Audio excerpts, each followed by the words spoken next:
pagbati po ng pag-ibig at kapayapaan sa lahat. Ayan, mapagpalang umaga po sa inyong lahat mga kapatid. Share ko lamang po ang ating verse of the day. Ayan, ito po ay nakasulat sa Roma 12:9. Sabi po dito, ang pag-ibig ay maging walang pagpapaimbabaw.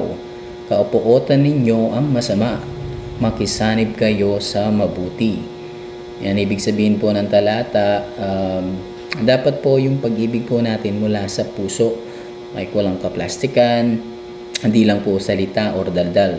Dapat sa gawa at katotohanan. Ibig sabihin naman po ng kapuotan ninyo ang masama ay ang kapuotan mo po dapat yung masamang lakad o gawa ng isang tao. Hindi po yung taong masama mismo yung kapuotan mo.